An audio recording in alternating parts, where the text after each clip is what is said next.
Buenas tardes, amigos. Eh, en este caso, queremos agradecer mucho a las autoridades del quinto seminario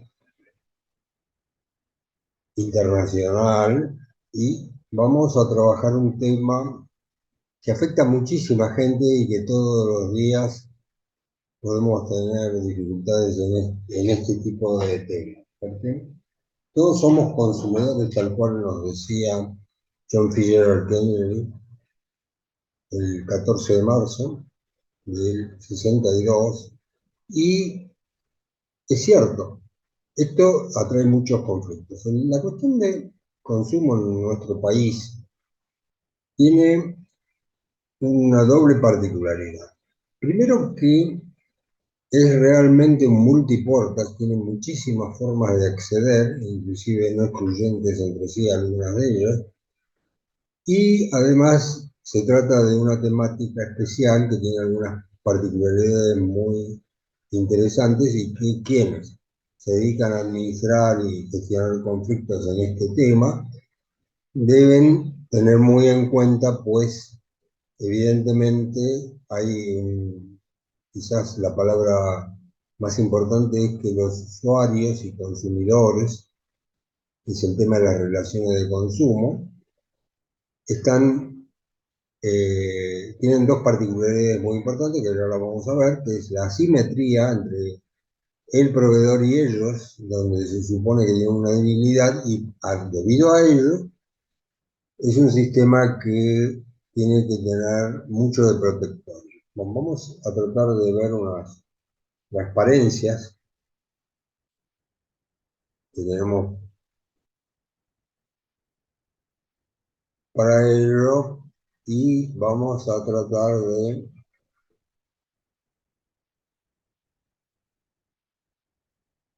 Bueno, la cuestión principal es lo siguiente. Primero, en esto tenemos el método de la negociación, obviamente, que va a ser entre usuarios y consumidores y con los proveedores, ¿no? En general, normalmente el último proveedor de esa cadena de provisión, ¿no? Y a veces participan de estas negociaciones asociaciones de consumidores, que son asociaciones que son ONGs que en realidad están registradas en todo el país, hay un poquito más de 40, y tienen la particularidad de que están consideradas en la Constitución Nacional, ¿no? Las asociaciones de consumidores. Los organismos del Estado, y depende de cada jurisdicción, o sea, ya sea nacional o cada una de las jurisdicciones provinciales o de la Ciudad de Buenos Aires, en general, casi por lo menos los estados importantes tienen, más aún, a veces algunos municipios tienen oficinas de defensa del consumidor. Entonces, y a veces también trabajan con esto, en estas negociaciones, los defensores del pueblo, cosa que en Buenos Aires es una actividad bastante importante. Luego viene el trabajo de conciliación, ¿no? Que obviamente es una mediación con algunas características especiales a nivel nacional, que vamos a tratar de trabajarlo porque obviamente tenemos 24 jurisdicciones más además de la nacional. Está la conciliación de consumo, que es el consumo protegido, y que tiene una ley especial de la 27993 que establece un sistema y establece los conciliadores de consumo que están trabajando en la actualidad. Bueno, y por último también tiene un Servicio Nacional de Arbitraje de Consumo, como instituido que está dentro de la Secretaría de Comercio, dentro de la Dirección Nacional de Defensa del Consumidor. Esto, el arbitraje no es una cosa tan común en los otros métodos de conflicto, pero acá están. Estos no son excluyentes entre sí, ni están sucedidos uno con el otro. Y en realidad, a nivel nacional se puede entrar por lo que llamaríamos la ventanilla 1. Este sistema, mm, ambos sistemas funcionan dentro de esta dirección que habíamos mencionado. Por ejemplo, en el arbitraje se hacen en 6.000 casos anuales, ¿no? Es decir, que no es poca cosa y tienen una resolución muy rápida, ¿no? En pocos meses el asunto está resuelto definitivamente. Bueno, vamos a ver, es decir, todos suponemos conocer los sistemas de alternativos, pero vamos a ver qué particularidades tiene la relación de consumo. Primero, es un sistema absolutamente protectorio. La ley de defensa del consumidor es una ley que evidentemente no es para favorecer o procurar que saquen ventaja de lo que no corresponde, pero sí para evitar que haya abusos. Y entonces el sistema es muy protectorio porque hay empresas que esto lo entienden, pero a veces en la cadena de producción se echan la culpa unos a otros y demás, y esto hace una de las particularidades que vamos a ver, que es la solidaridad entre toda la cadena de producción. Primero, hay un segundo punto, que es la obligación de informar y de advertir que tiene la cadena de producción, o de valor.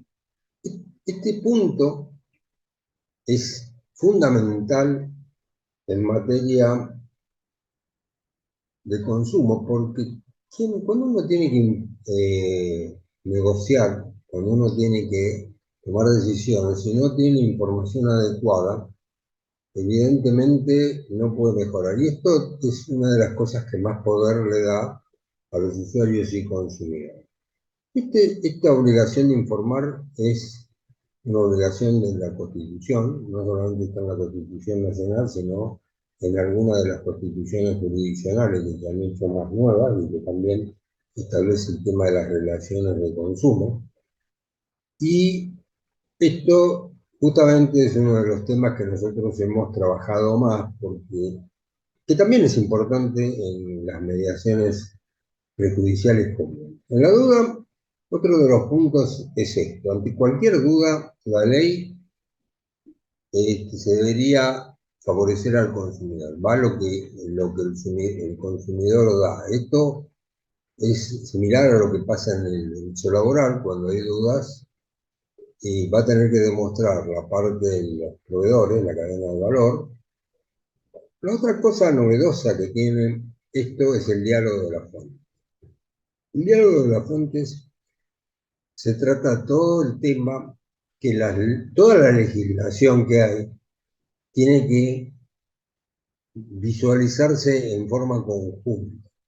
Y justamente como es lo más favorable al consumidor, a veces disposiciones de mucho menor valor, esto pareciera ser a lo que entendemos que la jerarquía de las leyes, acá van por lo que benefician o lo que favorecen al consumidor y no por el nivel que tiene la ley, si la Constitución o demás. Si hay alguna disposición que lo favorece, y esto entonces es un análisis que tienen que hacer quienes lo defienden. Entonces, cuando uno está trabajando en un método de administración o gestión de conflictos, tiene que tener en cuenta cuáles estas leyes que pueden ser las que se puedan aplicar para poder inclusive negociar las cosas. Otra es la retroactividad de la ley. Es decir, todos sabemos que como un principio general la ley no es aplicable de manera retroactiva. Sin embargo, en el Código Civil y Comercial actual, el artículo 7, habla que en materia de relaciones de consumo, sí, la normativa se puede aplicar de manera retroactiva en algunas circunstancias. Esto es bastante importante porque a veces son cosas que no se habían tenido en cuenta, hay un abuso y entonces esa ley está tratando de salvaguardar ese abuso que existía en ese momento. Bueno, otra de las cosas que establecen este tipo de normas es la posibilidad de que se liquiden daños directos. En muchos casos no se pide, pero a veces los daños directos son las fotocopias, que a veces una fotocopia, dos, no son nada, es bagatela, pero sin embargo cuando uno empieza a ver y sumar y sumar y sumar y sumar hechos y pérdida de tiempo y demás, hay daños directos que deberían estar reconocidos y fíjense que no solamente los métodos que conocemos, sino que también el Estado, ya sea o negociando o aplicando sanciones, también trata de resolver conflictos, o con la amenaza nada más que le va a aplicar una sanción.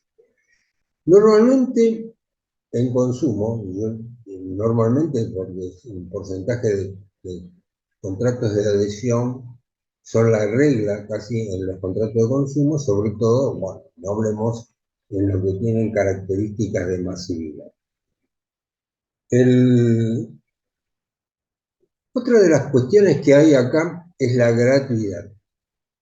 Está conectado también con la no necesidad de asesores. Fíjense que si un consumidor tiene una dificultad, es una víctima de alguna manera, y si yo le hago gastar más dinero y demás, lo estoy victimizando nuevamente. De ahí es que en ninguno de los sistemas, ni el SNAC ni el COPREC, hay necesidad de tener asesores, vale decir, abogados que asistan u otro tipo de asesores, y esto es muy importante porque es decir, evita gasto. También esto traía aparejado otra cosa, el individuo que no conoce sus derechos o no conoce dónde está el meollo del asunto, de una cuestión técnica, puede estar perdiendo algo de lo que le correspondería. Pero estamos hablando que es como toda mediación o toda conciliación, o mismo el arbitraje, lo que el individuo quiere es sacar,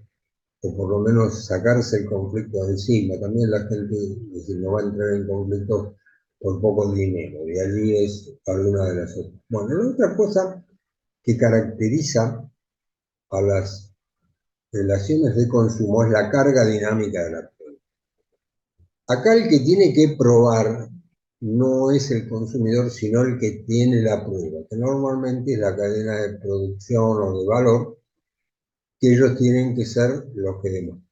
Si no puede probar lo contrario que dice el consumidor, evidentemente vale lo que dice el consumidor, ¿no?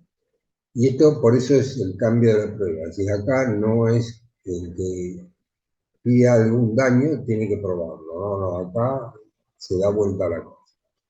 Bueno, otra de las particularidades que tiene que la ley propiamente dicha de defensa del consumidor, o sea, la 24240, es de orden público. Pero también hay otra serie de otras leyes que son también de orden público. Vale decir, lo que establecen estas leyes son de mínimo, el mínimo cumplimiento de eso es lo que hace falta. Si tiene más ventajas, será otra. Bueno, en realidad todo esto ya nos hemos dado cuenta a esta altura de los acontecimientos que esto está basado en nuevos principios del derecho, o sea, esto está cambiando muchas de las reglas que uno conocía en el derecho general y están cambiando. Si bien quizás había situaciones en donde estas cosas se tenían en cuenta, pero uno tiene que mirarlo siempre que esto va a tener alguna, vamos a decir, posibilidad de llegar a juicio, y si se va a juicio, todas estas reglas se van a aplicar. Entonces son parte de la negociación porque yo tengo que, es decir, si no arreglo en mediación, conciliación o arbitraje, va a ir a... Ahora, grandes similitudes con las relaciones laborales, porque también es otro de los temas protectores. Bueno, y después hay una simetría. Toda esta relación de consumo parte de la idea de que por más importante que sea el usuario o el consumidor, en general siempre es mucho más importante en recursos económicos y recursos técnicos la que tienen la cadena de valor que lo individuo. Y además tienen una cosa, la experticia y la especialización en el...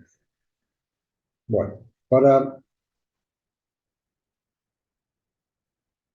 ir cerrando, vamos a ver, bueno, la buena fe está en todos los casos, ¿no? Es decir, ya sea el derecho común o también acá en el caso de las relaciones de consumo, porque hay gente, y a nosotros nos ha pasado, que estamos en una asociación de consumidores, que viene gente con el propósito de sacar ventaja. Esto no es buena fe, sino tratar de sacar una ventaja de algo que le da el derecho, ¿no? Entonces esto nosotros tratamos de regularlo porque está bien. Después, otra de las cosas que dice, y esto está en nuestro mismísimo código, que la reparación de los daños, perjuicios o cualquier otra cosa tiene que ser íntegra.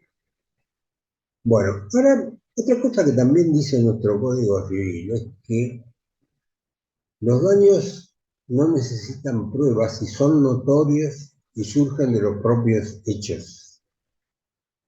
Es decir, si yo saqué fotocopias, si yo invertí tiempo, eso es notorio. No necesito tener que andar probando este tipo de cosas, es decir, simplemente convencionarlo y poner, no voy a poner 200 horas para hacer dos fotocopias, pero sí es posible que ponga varias horas, unas pocas horas, y esto puede ser que tenga coherencia. Hay que ver, hay que redactar las notas, todo esto es una pérdida de tiempo innecesaria, que es un daño que se le produce al niño. Luego, otra de las cosas que encontramos y que todos usamos y que cada vez esto tiene más incremento es el comercio electrónico. Inclusive hay varias reglas sobre comercio electrónico y particularidades que tiene, más aún. Bueno, la solidaridad de la cadena de provisión, que ya lo mencionamos varias veces, y siempre está la posibilidad de sanciones administrativas y judiciales. La posibilidad de sanciones, hasta hace un año, un poquito más de un año atrás, tenía una cifra que algunas empresas no le hacían ni media. Ahora está en el máximo de los montos, cerca del $1.000.000, ¿no? Es decir, bueno, la simetría ya la marcamos. Yo no me quiero extender mucho más y estamos frente a una relación que es totalmente distinta y que requiere evidentemente un tratamiento distinto. Y hemos observado que uno de los grandes problemas que tiene toda la parte de relaciones de consumo es que a pesar de que la ley es del año 93, o sea, un año antes de la modificación de la Constitución, y hay muchas leyes nuevas y que hay organismos oficiales y que el Estado lo promovió y demás, la educación en consumo todavía le falta mucho para llegar al nivel de que la gente conozca. Ustedes saben que el no conocer sus derechos, y especialmente el caso de los consumidores, hace que no tengan acceso a la justicia, porque si el individuo no sabe que tiene derecho a determinada cosa, nunca va a pedir por ese derecho. Y esto es una de las cosas que se tienen que ocupar quienes son los conciliadores, los negociadores, los asesores, los árbitros que trabajan en consumo. Y es toda una especialización. Esto tampoco excluye a los mediadores prejudiciales, porque, por ejemplo, la conciliación de consumo, que también es perjudicial, tiene un límite de cantidad de salarios mínimos que, si una vez superada, tiene que irse a un sistema de mediación, el tradicional, que está vigente desde el 96, y evidentemente también requieren preparación. Lo que pasa es que, bueno, los de consumo tienen que estar deberían estar obligatoriamente muy bien formados en lo que son relaciones de consumo. Bueno, con esto le agradezco mucho más su atención y quedamos a disposición para todo lo que ustedes quieran, tanto yo como María de los Ángeles, que es la presidenta de CONSAL, que es una asociación que estamos ambos y donde ella es la presidenta. Bueno, muchas gracias y hasta la próxima.